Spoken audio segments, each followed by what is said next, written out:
नमस्कार दोस्तों, आज इस वीडियो में हम बैंक के उन खातों के बारे में बात करेंगे जो कि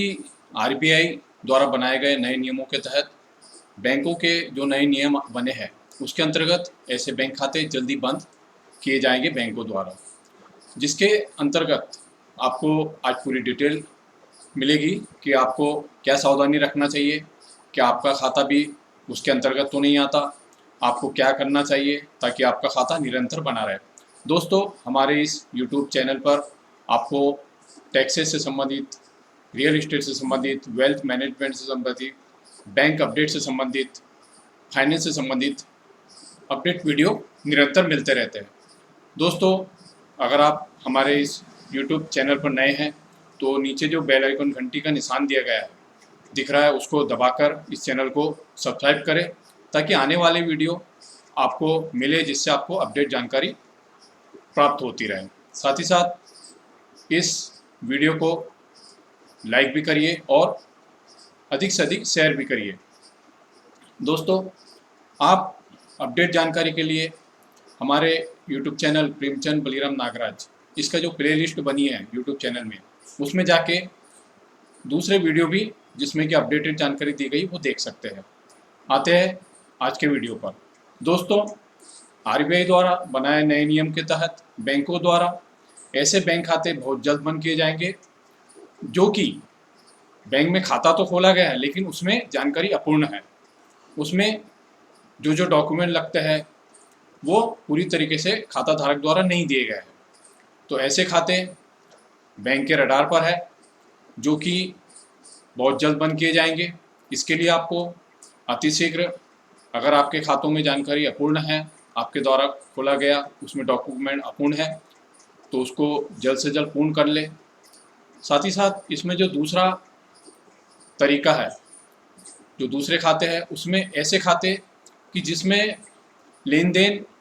ट्रांजैक्शन नहीं किया जाता, खाता तो खुल गया है लेकिन ऐसे बैंक खातों में जिसमें कि कोई लेन देन काफ़ी समय से नहीं किया गया है, तो ऐसे खातों को भी काफ़ी जल्द बंद किया जा सकता है। तीसरा, इस श्रेणी के खाते होते हैं कि जिसमें कि कभी कोई अमाउंट जमा हुई और हाथों हाथ निकाल ली गई, जैसे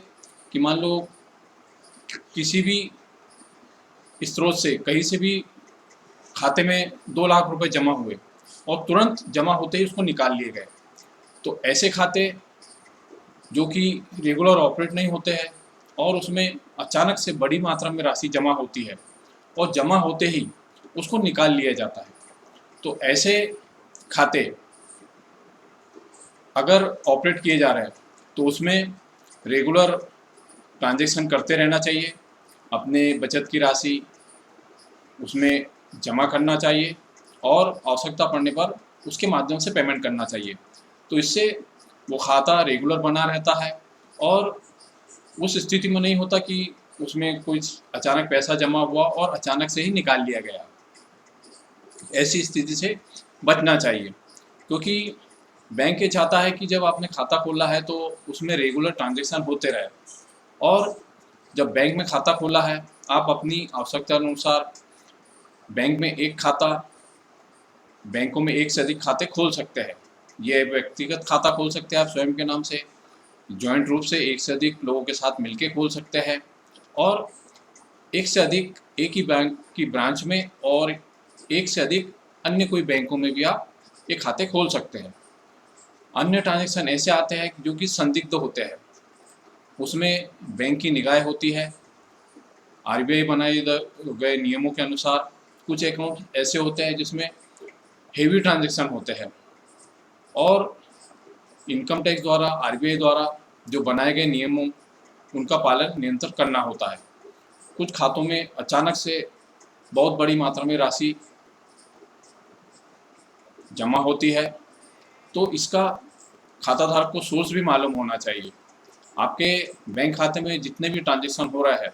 उन बैंक के खातों के आपके पास में सोर्स मालूम होना चाहिए, आपके पास में ट्रांजैक्शन की उसकी जानकारी होना चाहिए कि ये किस माध्यम से किस व्यक्ति के द्वारा दिया गया है।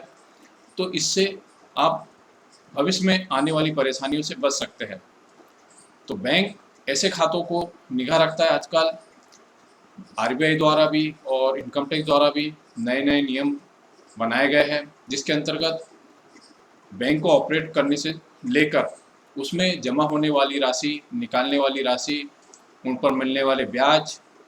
सबसे इन सभी पर आयकर विभाग द्वारा भी नियम बनाए गए हैं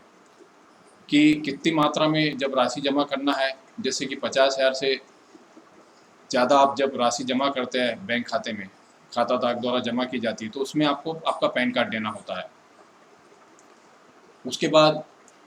अगर आप 10 लाख रुपए से ज़्यादा आपके बैंक खाते में कैश राशि जमा करते हैं, तो ये जानकारी बैंक द्वारा इनकम टैक्स विभाग को दी जाती है। बैंक आवश्यकता पड़ने पर इसके सोर्स की जानकारी आपसे पूछ सकते हैं, इससे संबंधित डॉक्यूमेंट आपसे मांग सकते हैं, और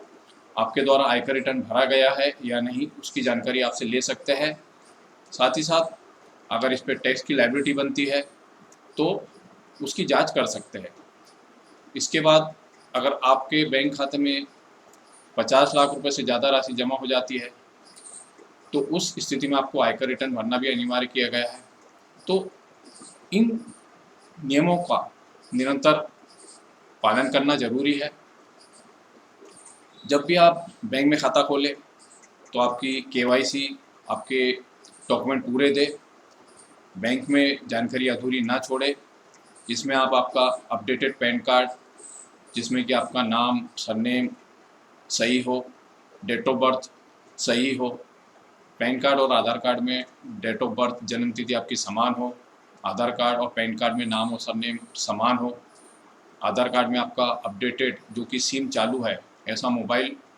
नंबर देना चाहिए जिस पे ओटीपी आपको प्राप्त हो सके,